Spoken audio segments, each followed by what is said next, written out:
A pilot with a perfect record, a system designed to keep him out, and a flight that was never meant to land. When Captain Malcolm Reed takes off on what should be a routine trip, he doesn't realize he's the target of a dangerous conspiracy. The cockpit is under attack. The controls are slipping away, and the enemy? They're closer than he thinks. Will he outmaneuver the ones trying to take him down? Or will this be his final flight? Buckle up, because this is a ride you won't forget. The morning light filtered through the blinds, casting long streaks of gold across the small apartment in Chicago. Malcolm "Lucky" Reed sat at the edge of his bed, rolling his shoulders, loosening the stiffness that had settled overnight. The name Lucky had followed him his entire life.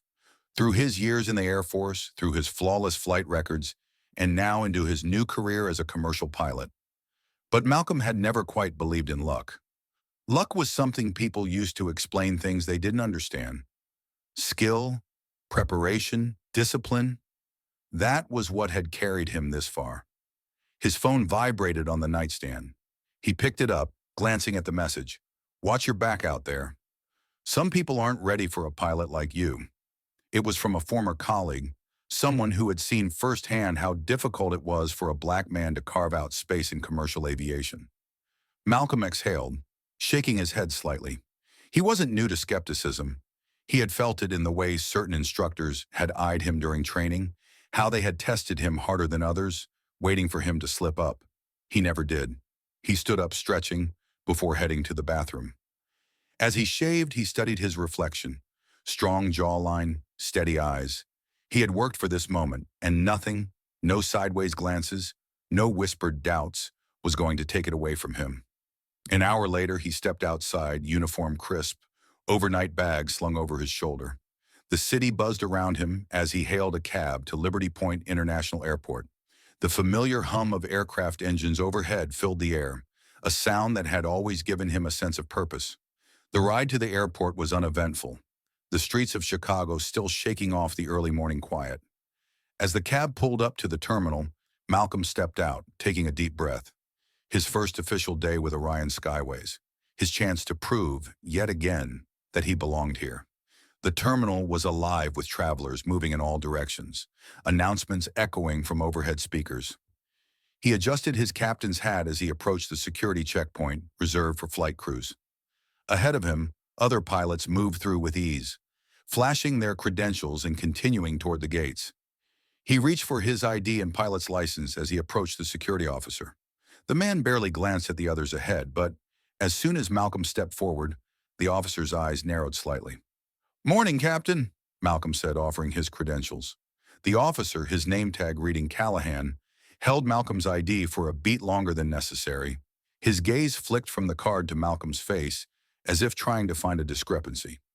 "Where you headed?" "Gate 42, flying out with Orion Skyways," Malcolm replied evenly. Callahan exhaled, pressing his lips together before scanning the ID. He handed it back, but not before muttering under his breath, "Didn't think they'd let just anyone fly those planes?" Malcolm's jaw tensed, but he forced a polite nod before stepping forward.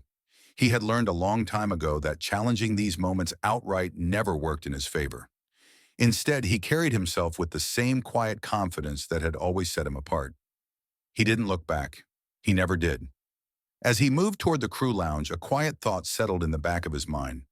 This wasn't the first time someone had questioned his place in the cockpit, and it certainly wouldn't be the last. Malcolm made his way through the terminal, the sounds of rolling luggage and hurried footsteps blending into a low hum around him. His fingers instinctively tightened around the handle of his flight bag. He had learned to brush off comments like the one Callahan had thrown at him. It was nothing new, but the weight of it still lingered. Inside the crew lounge, pilots and flight attendants milled about, grabbing coffee, checking their schedules, or exchanging quick conversations before heading to their gates. Malcolm spotted a familiar face, Jason Miller, his assigned co-pilot for today's flight. Jason was a few years younger, sharp, and professional, but Malcolm had sensed hesitation from him during their initial introduction over the phone. It was subtle, but there. "Captain Reed," Jason greeted, standing up and offering a handshake. His tone was polite, but his eyes held a flicker of curiosity, as if still trying to reconcile Malcolm's rank with his expectations. You all set for today? Ready as I'll ever be, Malcolm replied, shaking his hand firmly. Got everything prepped? Yeah, ran through the flight plan already. It's a straightforward route to Denver. No expected turbulence, clear skies. Jason hesitated before adding, I assume you've flown the 787 before? Malcolm gave a measured nod. He knew exactly what Jason was asking. Certified, trained, and flown more hours than I can count. He let the statement settle before adding, but I appreciate the concern. Jason offered a tight smile before looking away. Right, of course. Before the conversation could stretch into something uncomfortable, the flight operations manager, a tall, no-nonsense woman named Rebecca Owens, stepped in. She was flipping through a clipboard as she spoke. Captain Reed, Miller, your aircraft is prepped at Gate 42. No mechanical issues reported, but I'd double-check the diagnostics before takeoff. Will do, Malcolm said. As Rebecca turned to leave, she hesitated for a fraction of a second. Oh, and Captain Reed, someone from TSA wants to have a word with you before you board. They're waiting by the gate. Malcolm felt a prickle of unease. What about? Rebecca shrugged. Didn't say. Just asked for you specifically. Jason shot Malcolm a curious glance but said nothing. By the time they reached the gate, a familiar figure was waiting. Officer Callahan, arms crossed over his chest, stance firm. Malcolm sighed inwardly. He had a feeling this wasn't going to be good. Captain Reed, Callahan said, voice flat, we need you to step aside for additional screening. Malcolm glanced at Jason, then back at Callahan. I already cleared security. Callahan didn't blink. Random check. Just doing my job. A couple of passengers nearby slowed their steps, eyes flicking toward the uniformed officers. Malcolm could feel the weight of their stares. He inhaled deeply through his nose, forcing his frustration down. Jason shifted uncomfortably beside him. Is this necessary? We're about to board. Callahan's gaze remained locked on Malcolm. Unless Captain Reed has something to hide, this shouldn't be a problem. There it was, the unspoken accusation. Malcolm had two choices: push back and escalate the situation, or cooperate and get on with his job. He clenched his jaw, then finally nodded. Fine, let's get this over with. Callahan gestured for him to follow. They stepped into a small room off to the side of the gate area, the walls sterile, the fluorescent lights buzzing faintly overhead. A second officer, younger and less sure of himself, stood in the corner with a tablet. Full identification check, Callahan announced. Confirm your credentials. Malcolm exhaled slowly and reached into his flight bag, pulling out his pilot's license, Orion Skyway's ID, and military service record. He set them on the table, watching as Callahan picked up each one, scrutinizing them as if searching for a flaw. Lot of experience, Callahan muttered, almost begrudgingly. Yeah, Malcolm replied evenly. Earned every bit of it. A long silence stretched between them. The younger officer finally cleared his throat. Everything checks out. Callahan lingered a beat longer before setting the IDs down. He didn't look pleased, but he had no excuse to keep Malcolm any longer. Enjoy your flight, he said, tone flat. Malcolm collected his documents and walked out without another word. Back at the gate, Jason was waiting, arms crossed, brows furrowed. What the hell was that? Exactly what it looked like, Malcolm said, tucking his IDs away. He glanced at the passengers already lined up to board. He wasn't going to let this throw him off. Let's go fly. As they stepped onto the jet bridge, Jason muttered, Man, that was messed up. Malcolm didn't reply, but the words stuck with him. He had dealt with situations like this before, but something about today felt different. Callahan's insistence, the targeted nature of it. He couldn't shake the feeling that this wouldn't be the last time he had to deal with it. And somehow he knew. This was just the beginning. The moment Malcolm stepped onto the aircraft, the tension from the security ordeal remained with him, lingering like a dull ache in the back of his mind. But he didn't have the luxury of carrying it into the cockpit. Once the door sealed behind him, he had a job to do. The cabin was already buzzing with final preparations. Flight attendants moved efficiently, checking seat belts, securing galley carts, and greeting early boarders with polished smiles. The low murmur of passengers settling in filled the cabin. Jason followed Malcolm into the cockpit, setting his flight bag down beside his seat. All right, he said, clearing his throat. Let's get this bird off the ground. Malcolm slid into his seat, fingers moving instinctively over the controls. He had done this 1,000 times before, but every flight was its own challenge, its own responsibility. As he powered up the instruments, his voice was steady, practiced. Pre-flight checklist. Jason nodded, flipping open the laminated checklist. Flight control surfaces? Checked. Fuel levels? Confirmed. The checklist went on, each item methodically reviewed, each response precise. This was Malcolm's world, where facts ruled over opinions, where his competence wasn't up for debate. The cockpit was his equalizer. But as they reached the final checks, Jason hesitated before speaking again. "Hey," he said, voice quieter. "About what happened back there." "Not the time," Malcolm cut in. He didn't say it harshly but firmly enough to make his point. There was no room for distractions. Jason pressed his lips together, then nodded. "Understood." A voice crackled over the radio from air traffic control. "Orion Flight 217, cleared for pushback." Malcolm pressed the comm button. "Copy that, Liberty Ground. Pushing back now." The aircraft rumbled as it slowly backed away from the gate. Malcolm's hands rested steady on the controls. His focus absolute. Outside, the Chicago skyline stretched against a crisp morning sky, the runways busy with departing flights. As they taxied toward the runway, a thought flickered in Malcolm's mind. Callahan's smirk, the way he had made it clear that this was personal. Malcolm had spent years proving himself in an industry that often didn't expect pilots like him to exist. He had done everything by the book, excelled at every test, built a reputation on reliability and precision. And still, it hadn't been enough to stop someone like Callahan from questioning his right to be here. But he wasn't here to win their approval. He was here to fly. Jason's voice cut through the silence. "Tower just gave us clearance.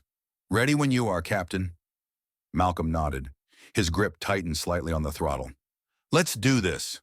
With a push forward, the engines roared to life, the aircraft surging down the runway. The ground blurred beneath them, the force pressing them back into their seats. And then, with a smooth pull, they were airborne. Chicago falling away below them, nothing but sky ahead. The moment they broke through the clouds, Malcolm felt it. That familiar calm. Up here, it didn't matter what anyone thought of him. Up here, he was in control, and for now that was enough. 30 minutes into the flight, the sky stretched out endlessly before them, a vast canvas of blue interrupted only by wisps of clouds drifting far below. The cockpit was calm, the hum of the engine steady.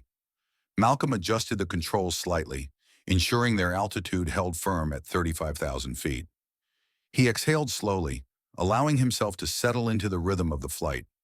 It was in these moments, high above the world, surrounded by nothing but sky, that he felt most at peace. Jason checked the flight map. "We're on track for an early arrival in Denver," he said. "Winds are lighter than expected. Should be smooth all the way in." Malcolm nodded, glancing at the indicators. "Good, let's keep it that way." But just as he spoke, a sharp chime echoed through the cockpit, an alert flashing on the main control screen. Jason frowned. "What the—" Malcolm's eyes flicked to the warning light. "Navigation system fault detected." That wasn't supposed to happen. His fingers moved swiftly over the controls, checking diagnostics. "Switching to backup navigation." Jason tapped at his screen. "That shouldn't have triggered out of nowhere. We did full systems checks before takeoff." "I know." Malcolm's voice was steady, but his gut told him something wasn't right. Equipment failures happened, but not like this, not without warning. The radio crackled to life. "Orion 217, we're showing a minor deviation in your flight path. Please confirm status." Malcolm pressed the comm button. "Tower, we're experiencing a nav system error. Switching to backup now. No immediate cause for concern." Jason exhaled. "You think this is just a fluke?" Malcolm didn't answer right away. He was already running through every possibility. A fault in the system? Maybe. But something about this timing, it felt too perfect. Before he could dwell on it, another chime. Autopilot disengaged. Manual control required. Jason let out a low curse. "All right, now this is officially weird." Malcolm didn't hesitate. His hands took firm control of the yoke, keeping the plane steady. "I'll fly us in manually if I have to. Let's troubleshoot." Jason checked the logs. No sign of mechanical failure. It's almost like something triggered this manually. The thought sat heavy between them. Malcolm's mind flashed back to the security screening, to Callahan, to the way he had looked at him, like he was waiting for something. That was paranoia, wasn't it? The radio crackled again. Orion 217, please confirm status. Malcolm's grip on the controls tightened. We're still in control, he said. But even as the words left his mouth, a feeling crept in. A nagging certainty that this was no coincidence. And whoever was behind it wasn't done yet. Malcolm's mind worked fast, instincts kicking in before doubt could take hold. Flying manually wasn't the issue. He had trained for situations like this. But the why the systems were failing, why it was happening now, was a problem he couldn't ignore. Jason's fingers flew over the controls, running another diagnostic. Backup navigation is stable, but I can't figure out why the primary system failed. This doesn't make sense. Malcolm kept his voice even. We'll troubleshoot once we land. Right now we focus on flying. The radio crackled again. Orion 217, Denver Center. Your flight path is stable, but we're seeing system anomalies on our end. Do you require assistance? Malcolm pressed the comm button. Negative, Denver. We have manual control and backup navigation. We'll keep you updated. Jason shot him a look. You sure you don't want to call for priority landing? Malcolm shook his head. Not yet. We're not declaring an emergency unless we have to. But deep down, something gnawed at him. Failures like this didn't just happen. And then, the cabin chime rang. The indicator light signaled an incoming message from the flight crew. Jason glanced at the screen. Cabin crew is reporting a passenger causing a disturbance. Malcolm exhaled sharply. Couldn't have picked a better time. He pressed the intercom. Captain here. What's going on? A woman's voice came through. Samantha, the lead flight attendant. A passenger in seat 14C is insisting he needs to speak with the captain immediately. He's agitated. Jason raised a brow. That's a new one. Malcolm's gut clenched. First the security check, then the system failure. And now a passenger demanding to see him? Something wasn't right. I'll go back there, Malcolm said. Jason frowned. Are you sure? We're dealing with a system issue. I'll be quick. Malcolm unbuckled his harness. You have the controls. As he stepped into the cabin, the shift in atmosphere was immediate. Passengers glanced up, murmuring as he passed. The tension in the air was subtle but present. Samantha met him near row 14. It's him, she whispered, nodding toward a man in a gray suit. Mid-40s, sharp features, and a nervous energy that set Malcolm on edge. The man turned the moment he saw Malcolm. His eyes were wide, filled with urgency. You're Captain Reed? Malcolm studied him carefully. That's right. The man leaned in, voice low. You don't know me, but I know what's happening to your plane. The hum of the aircraft suddenly felt louder. Malcolm kept his expression unreadable. Go on. The man glanced around before whispering, your systems didn't fail by accident. Someone did this, and if we don't act fast, it's going to get worse. A chill ran down Malcolm's spine. He had known something was wrong, but now he had confirmation, and they were still thousands of feet in the air. Malcolm studied the man in the gray suit, his mind working fast. Passengers murmured nearby, casting nervous glances, sensing that something wasn't quite right. He had seen this kind of fear before, contained just beneath the surface, waiting for a reason to boil over. Start talking, Malcolm said, voice low but firm. Who are you and how do you know what's happening to my plane? The man swallowed hard, glancing at the rows of passengers around him. Not here, he whispered. We need privacy. Malcolm didn't like it, but he also knew he had no choice. With a quick nod, he gestured toward the galley, a small space just past first class. The man followed closely, shoulders tense, movements tight. Samantha, the lead flight attendant, lingered nearby, her eyes sharp with concern. Captain, do I need to alert security? Not yet, Malcolm said, but be ready. Inside the galley, the man exhaled sharply, rubbing a hand over his face before looking up at Malcolm. My name is Daniel Mercer, he said. I work in avionics, software systems for commercial aircraft. Malcolm crossed his arms. That doesn't explain why you're on my flight, telling me my systems didn't fail by accident. Daniel hesitated. Because I think I know who did it. The words hung between them. Explain, Malcolm said. Daniel glanced toward the cockpit. I was assigned to a project, one involving system vulnerabilities in flight navigation software. The idea was to find weak points before bad actors did. But, he hesitated, I found something I wasn't supposed to. Malcolm's jaw clenched. And? Daniel swallowed. I found a way to remotely interfere with a plane's navigation, a backdoor that shouldn't exist, but it does, and someone inside the industry knows about it. Malcolm felt his pulse pick up. You're telling me someone could have hacked my plane? Daniel nodded, eyes filled with urgency. I tried to report it, but before I could go public, I started getting threats. Warnings to keep my mouth shut. So I went into hiding, but today, when I checked my phone before takeoff, I saw something. An unusual transmission connected to this flight. The same kind of interference I found before. Malcolm's mind raced. The failed autopilot, the navigation glitch. It had all happened too smoothly, too conveniently. This isn't just about you, Captain, Daniel continued. If I'm right, this is bigger than one flight, bigger than one airline. A chill ran down Malcolm's spine. Who else knows about this? He asked. Daniel exhaled. Whoever's behind it, and trust me, they don't want us landing safely. The weight of the words settled deep in Malcolm's chest. This wasn't just sabotage. This was something far worse, and they were running out of time. Malcolm felt the gravity of Daniel's words settle deep in his chest, a heavy pressure that had nothing to do with altitude. Every instinct told him this wasn't some paranoid passenger making up stories. This was real, and if Daniel was right, they were in far more danger than he had initially thought. He exhaled, forcing his voice to stay steady. If someone's interfering with my plane, how do we stop it? Daniel ran a hand through his hair, glancing toward the cockpit. We need to check your avionics system, see if the interference is active. But if it is, disconnecting it mid-flight could be risky.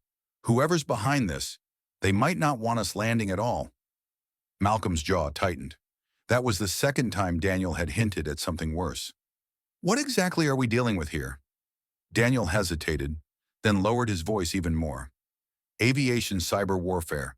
If they can manipulate the navigation system, they can redirect flights, cause failures, even crash a plane remotely. The words sent a cold wave through Malcolm. He straightened. You're telling me someone could force us down? Daniel nodded grimly. If they want to. Malcolm didn't waste another second. Come with me. Without waiting for a response, he turned, moving quickly down the aisle. The murmurs from passengers grew as they watched him pass, sensing something wasn't right. Samantha caught his eye as he neared the cockpit. Everything okay, Captain? He gave her a tight nod. Keep things calm back here. We've got it under control. She didn't look convinced, but she nodded anyway. Inside the cockpit, Jason looked up, frowning. What's going on? Malcolm closed the door, gesturing for Daniel to enter. Jason, meet Daniel Mercer. He's an avionics specialist, and he has a theory about our system failure. Jason's eyes narrowed. A theory? Daniel didn't wait for permission. He moved straight to the diagnostics panel, scanning the screens. You had a navigation failure, then autopilot disengaged, right? Jason exchanged a look with Malcolm. Yeah. Daniel tapped a few buttons, then let out a sharp breath. There it is. Malcolm leaned over his shoulder. What? Daniel turned, eyes wide. There's an active override command in the system. It's subtle, but it's there. Someone is feeding interference into your avionics. Jason swore under his breath. You're saying someone's hacking us? Daniel nodded. And if we don't cut them off, they might take full control. Malcolm didn't hesitate. How do we stop it? Daniel hesitated. The safest way? Shut down and reboot the avionics system. But that means flying blind for at least a minute. No navigation, no autopilot, no altitude readings. Jason looked alarmed. That's insane. We're at 35,000 feet. Malcolm weighed the risks. Keep flying and hope the interference didn't escalate, or take control while they still had the chance. He looked at Daniel. If we do this, can we guarantee we get our systems back? Daniel swallowed. I can't guarantee anything. Malcolm exhaled. Then we're doing it manually. Jason's head snapped toward him. You sure? Malcolm's grip tightened on the controls. Damn right I am. If someone thought they could take control of his plane, they had another thing coming.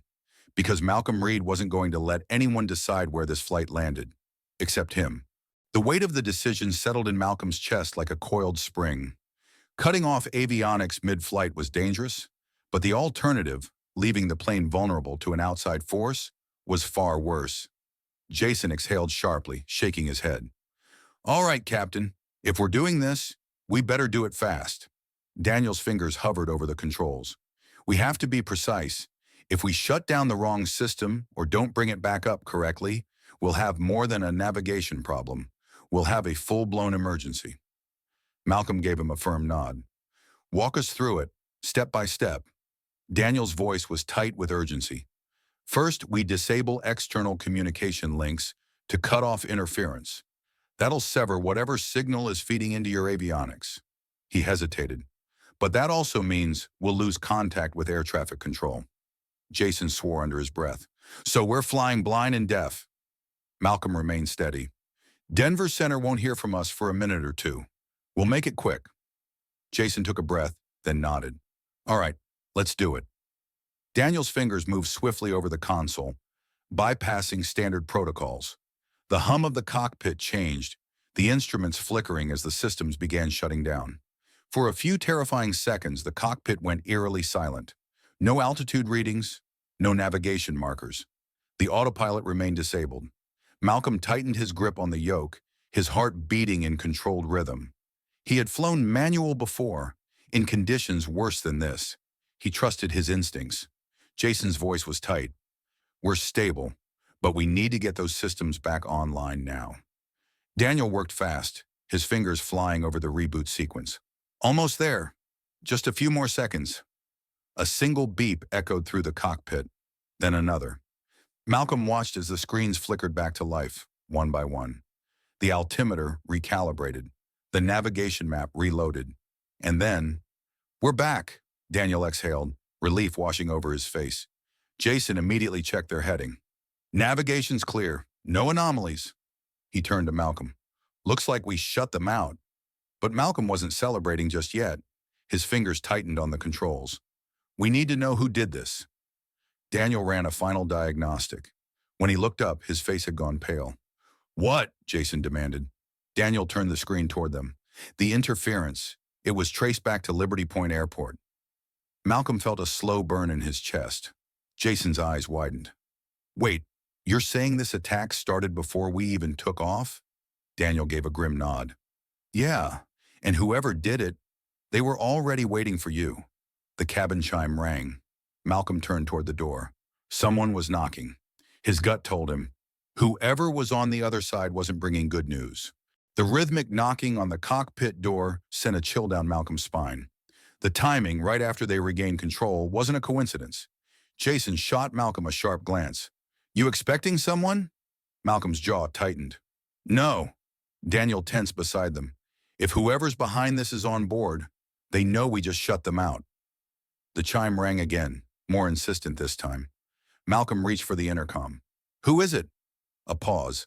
Then a familiar voice crackled through the speaker. It's Samantha. Captain, we have a problem. Malcolm exhaled slowly, signaling Jason to keep an eye on the controls before unlocking the cockpit door. Samantha stepped in quickly, shutting it behind her. Her normally composed face was tight with unease. There's a man in 14C. He says he needs to speak to you. Won't take no for an answer. Malcolm's stomach twisted. Another one. Jason muttered, What is this, an in-flight convention for people with bad news? Malcolm ignored him, looking back at Samantha. What's he saying? He claims he has information about what's happening to the plane. Says it's urgent. She hesitated. And he knows your name. Malcolm and Daniel exchanged looks. Jason shook his head. This is getting ridiculous. Malcolm rubbed his temple, then exhaled. Fine, bring him here. Samantha hesitated. You sure? Yeah, but keep an eye on the cabin. She nodded, stepping back out.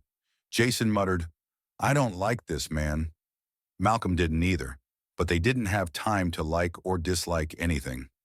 Moments later, Samantha returned with a middle-aged man in an unassuming navy blue sweater and jeans. His salt and pepper hair was slightly disheveled, and his hands twitched at his sides. He looked anxious, but not erratic. The man stepped inside and met Malcolm's gaze. "Captain Reed," he said, voice low. "My name is Alan Pierce. I know what's happening to your plane." Malcolm folded his arms. "Then start talking." Alan swallowed, eyes darting to Daniel. "I saw you earlier," he said, nodding at him. "You're Mercer, aren't you?" Daniel stiffened. "How do you know that?" "Because," Alan said, "I used to work for the same people who are trying to take this plane down." The cockpit fell deathly silent. Jason blinked. "Excuse me?" Alan shifted on his feet. "Look, I don't have much time, but you need to understand. This isn't random. Whoever targeted this flight, they were looking for you." He turned to Malcolm. "You were never supposed to land in Denver." Malcolm's hands curled into fists. He had known this wasn't a coincidence, but hearing it out loud was something else entirely. Jason let out a breath. "Okay, so what's the plan then? Because I'd really like to land somewhere." Alan nodded. "You can, but not in Denver. They'll be waiting." Malcolm's voice was ice cold. "Who's they?" Alan hesitated, glancing toward the cockpit door, as if expecting someone to burst in at any moment. Then he spoke. "The people who don't want you to survive this flight." A heavy silence settled over the cockpit, and for the first time Malcolm realized this wasn't just about sabotage. This was an assassination attempt, and he was the target. The hum of the aircraft felt louder in the silence that followed Alan's words. Malcolm studied the man's face, searching for any sign of deception. He found none. Jason was the first to break the stillness. "You're telling us someone's trying to take out our entire plane? Why? Who the hell are you, really?" Alan exhaled, glancing toward the cockpit door again. "I worked in aviation security, privately contracted. My job was to analyze vulnerabilities in air traffic control and avionics systems." He looked at Daniel. "You weren't the only one who found that back door." Daniel's face tightened. "And you're saying the people behind this don't just want control over a plane? They want him dead?" He gestured toward Malcolm. Alan hesitated.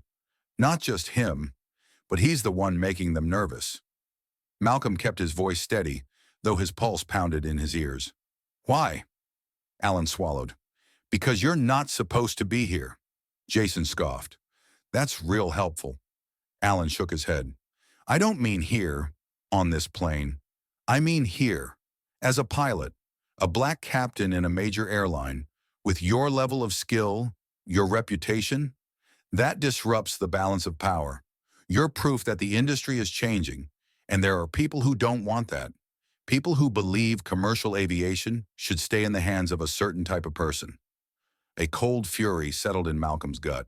He had faced prejudice his entire career, been tested harder, doubted more, forced to prove himself over and over. But this was beyond anything he had imagined. "They're willing to kill for that?" Jason asked, disbelieving. Alan's expression darkened. "It's bigger than that. Pilots like Captain Reed represent a shift. The more diverse aviation becomes, the less control they have. And control is everything." Malcolm exhaled slowly. "Who's behind it?" Alan's jaw clenched. "I don't know exactly who's calling the shots, but I do know this. They have people everywhere. Inside airlines, inside security agencies, even inside the FAA." Daniel let out a low breath. "That explains why my warnings never got traction." Alan nodded. "They buried your findings on purpose." He turned back to Malcolm. "And now they're making sure you never step off this plane." Jason looked at the instruments, then at Malcolm. "All right, Captain, what's the play here?" Malcolm took a steadying breath, locking eyes with Alan. "You said we can't land in Denver, so where can we land?" Alan didn't hesitate. "There's an airstrip in Kansas, small, privately owned. If we can get there without alerting Denver ATC, we might have a chance." Jason frowned. "And what happens when we land?" Alan's face was grim. "That's the part we figure out before we touch down." Malcolm glanced at the fuel indicators. They had time, but not much. He tightened his grip on the yoke, feeling the weight of what was coming. They weren't just fighting for control of the plane anymore. They were fighting to survive. Malcolm's hands tightened on the controls as his mind raced through every possible scenario. Changing course mid-flight was no small decision.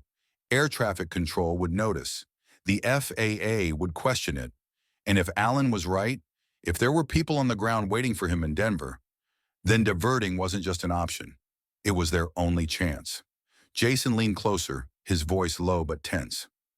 If we start heading toward Kansas without clearance, Denver ATC is going to demand answers.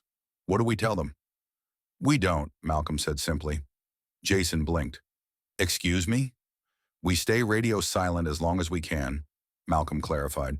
If they think something's wrong, they'll try to reestablish contact. But the moment we officially declare an emergency, they'll be tracking us. And if Alan's right, whoever's waiting in Denver might move before we even land. Daniel paled.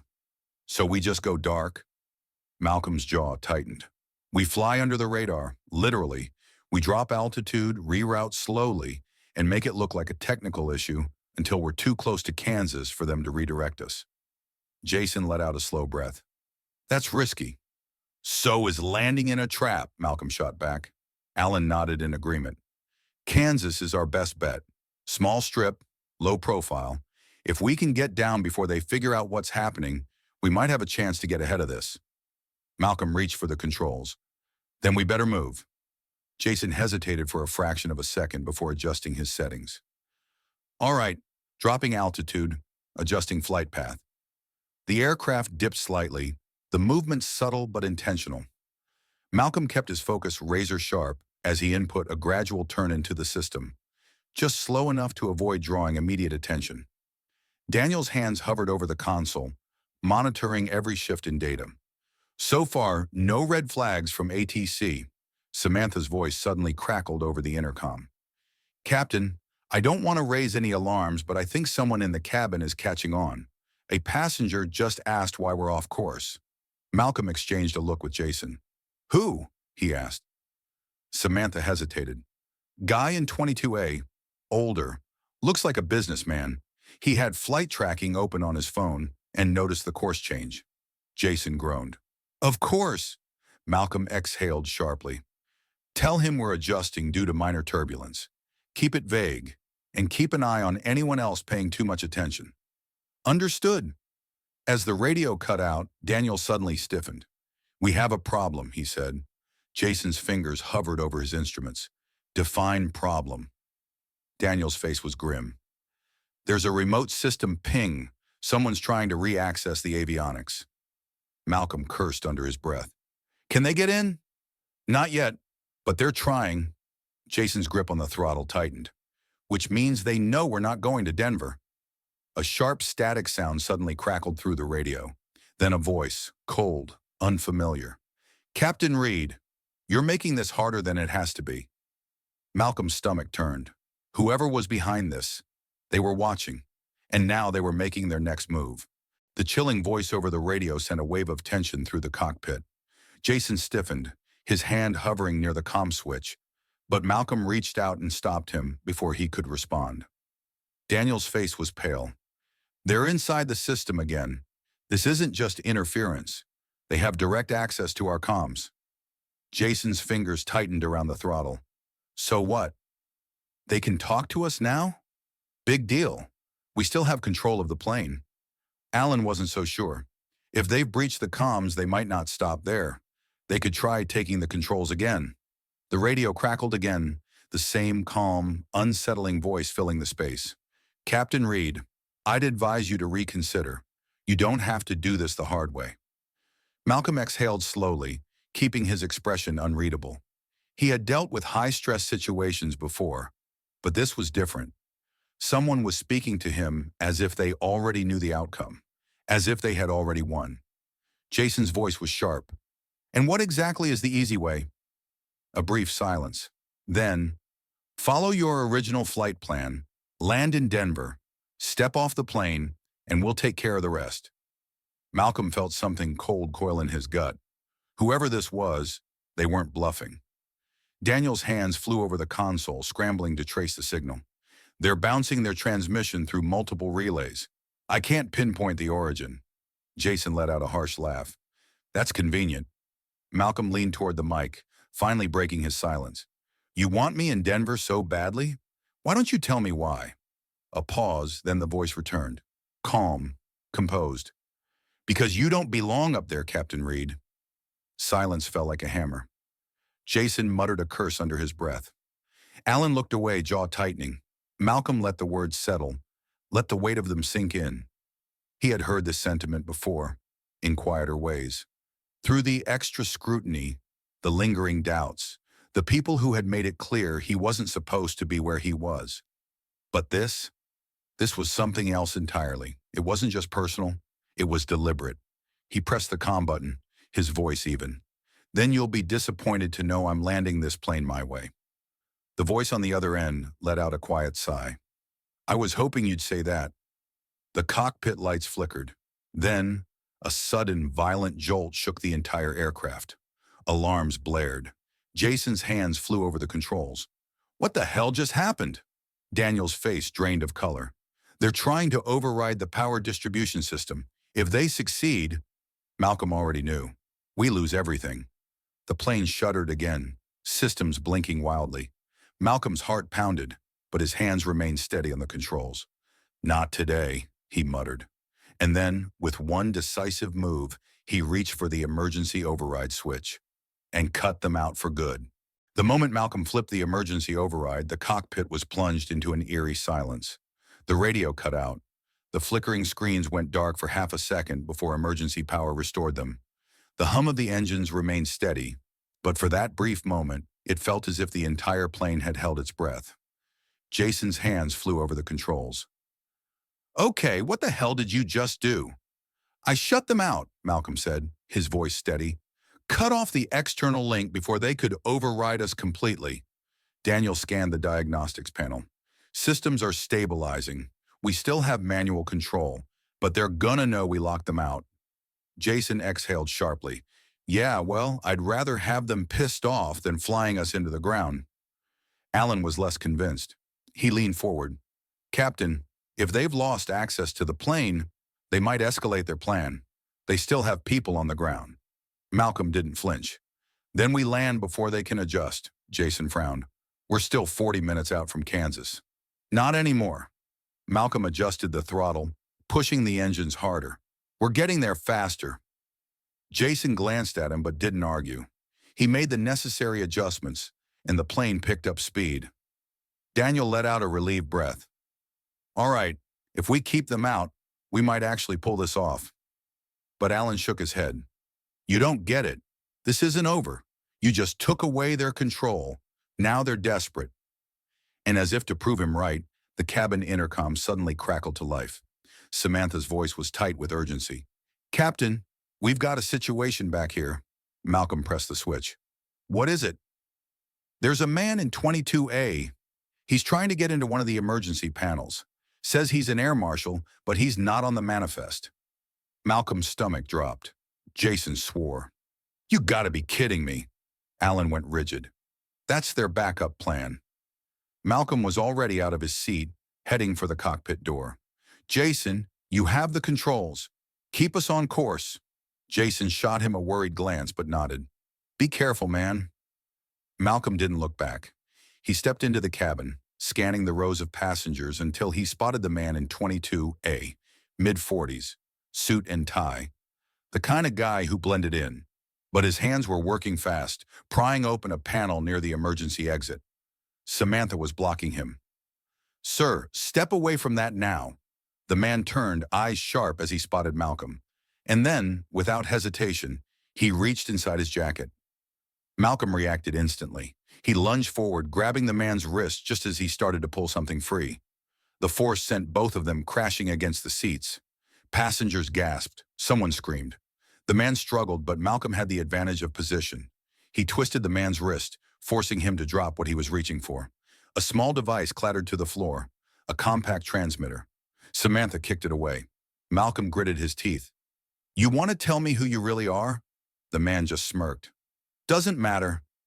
Then to Malcolm's horror, he reached for the emergency door lever. He was trying to blow the cabin open. Malcolm reacted on pure instinct. He slammed his forearm into the man's throat, forcing him backward, away from the door. The two of them crashed into the seats again. The man fought, but Malcolm was stronger. Samantha moved fast. She grabbed a set of restraints from the galley and snapped them over the man's wrists. Passengers gaped in shock. Some were frozen in fear. Others muttered prayers. Malcolm stood, breathing hard. His pulse was racing. Samantha's voice was tight. "Captain, what the hell is going on?" Malcolm wiped his forehead. "I'll explain when we land." He turned to the cockpit. They needed to get on the ground, now. Malcolm stormed back into the cockpit, his pulse still pounding from the fight in the cabin. He locked the door behind him and met Jason's wide-eyed stare. "What the hell just happened back there?" Jason demanded. Malcolm didn't waste time. "We had a plant on board, someone working for them. He tried to tamper with the emergency exit." Jason swore under his breath. "Jesus, did he?" "He's restrained," Malcolm cut in. "Samantha's got it under control, but we need to land now." Jason's fingers tightened on the throttle. "We're 20 minutes from Kansas airspace." Daniel was still scanning the system, double-checking their status. "So far, no more interference. I think cutting them out worked. But if they had a guy on board..." He hesitated. "We don't know if he was alone." Alan let out a slow breath. "They always have a backup plan." Malcolm clenched his jaw. "Not this time." He grabbed the radio and switched to an emergency frequency. "Kansas Regional, this is Orion 217, requesting immediate clearance for emergency landing. We are experiencing a security threat on board and require ground support." Static, then a response. "Orion 217, say again? You're declaring an emergency?" Jason shot Malcolm a look, but Malcolm didn't hesitate. "Affirmative, we need immediate priority clearance." The controller on the other end hesitated. "Stand by." A long pause, too long. Daniel frowned. "Why aren't they responding?" Alan muttered. "They might be trying to confirm with FAA." The radio crackled again. "Orion 217, divert back to Denver. You are cleared for emergency landing there." Malcolm's blood ran cold. Jason's hands tightened on the controls. "Oh, hell no." Daniel looked up, alarmed. "They're in Kansas ATC 2? Alan cursed under his breath. "Of course they are." Malcolm's mind worked fast. If they turned back now, they'd be walking straight into the trap. They couldn't afford that. He switched the radio to the direct channel. "Kansas Regional, negative. We are continuing to your airstrip. Clear our path, or we land with or without permission." Silence. Then, "Understood, Orion 217. Proceed at your discretion." Malcolm exhaled. "That's what I thought." Jason was already adjusting their descent. "All right, we're coming in fast." Alan looked out the window, scanning the ground below. "Once we land, we won't have long before they realize what we've done." Malcolm's grip on the yoke tightened. "Then we better be ready." Outside, the runway was coming into view, and whatever waited for them on the ground, there was no turning back now. The aircraft descended rapidly, cutting through the clouds as the private airstrip in Kansas came into full view. It was smaller than Malcolm had anticipated, one main runway, a handful of hangars, and nothing else for miles. It was the kind of place where landings were rare, where people noticed everything. Jason's grip on the throttle was tight. "We're coming in hot." Malcolm remained calm. "I'll take it from here." Jason didn't argue. He knew Malcolm's reputation. His landings were always smooth, no matter the conditions. Malcolm guided the plane lower, his focus absolute. The ground rose fast, the runway stretching out beneath them.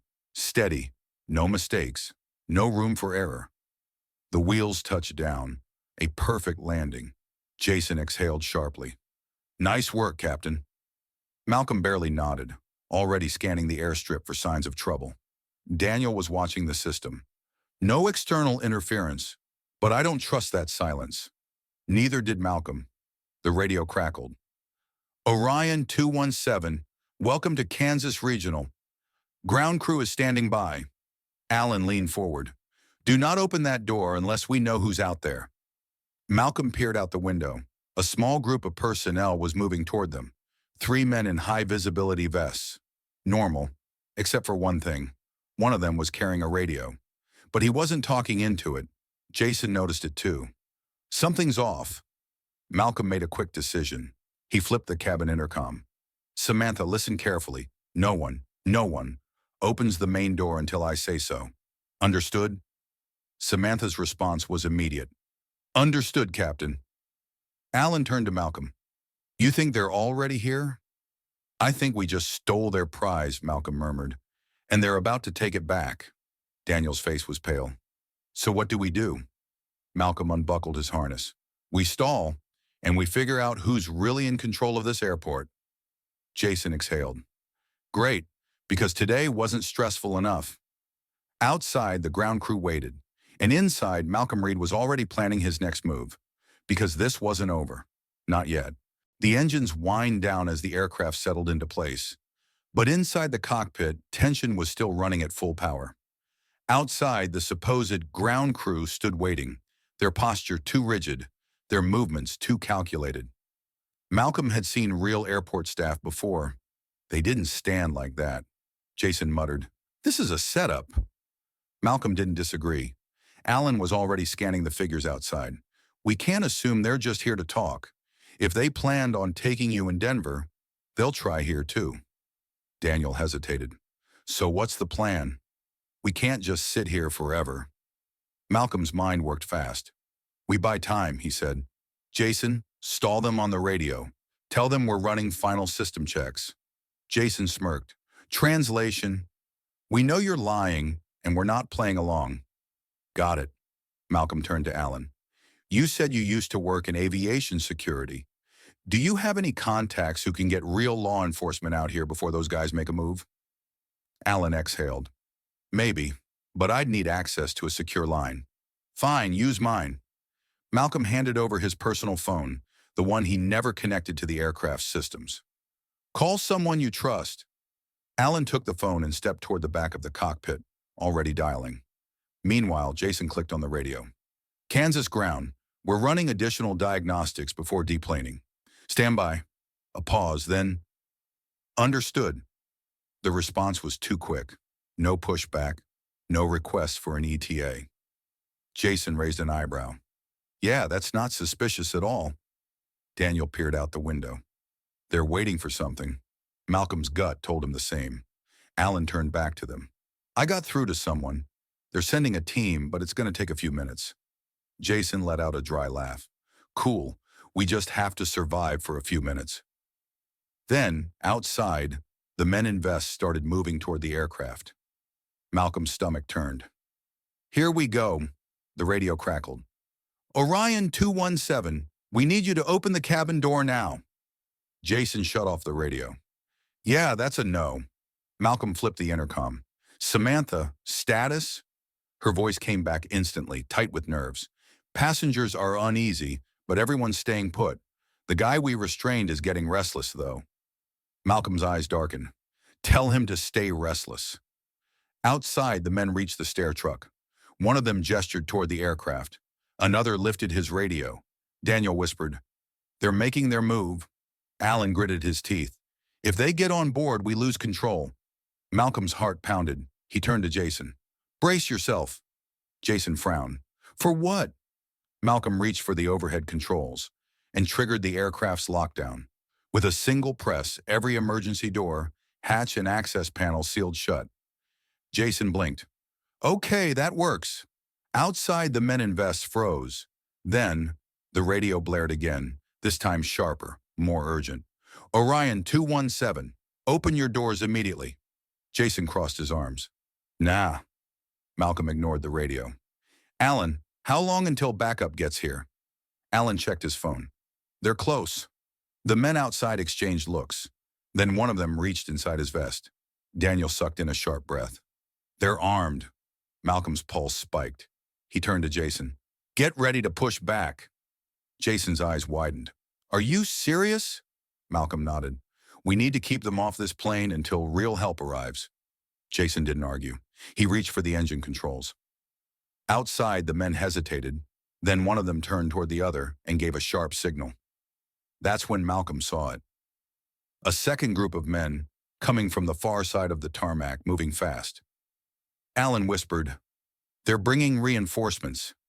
Malcolm's hands tightened on the controls. They had minutes, maybe less, and there was only one thing left to do. He looked at Jason. Start the engines. Jason's mouth twitched into a grin.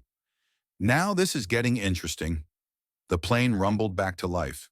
Outside, the imposters froze, and inside, Malcolm Reed was about to show them exactly why they had picked the wrong pilot to mess with. Some battles aren't fought in the open. They happen in silence, behind closed doors, where power decides who gets to rise and who must fall. But Malcolm Reed didn't back down. He took control, proving that no system, no conspiracy, no fear can keep a determined man from his rightful place. This wasn't just a fight for survival. It was a fight for justice, for every pilot told they didn't belong. And now the question is, how many more are still out there, waiting for their chance to break through? What would you do if the system was rigged against you? Let us know in the comments below. And if you want more stories of resilience, justice, and the fight against the impossible, don't forget to subscribe. We've got plenty more to tell.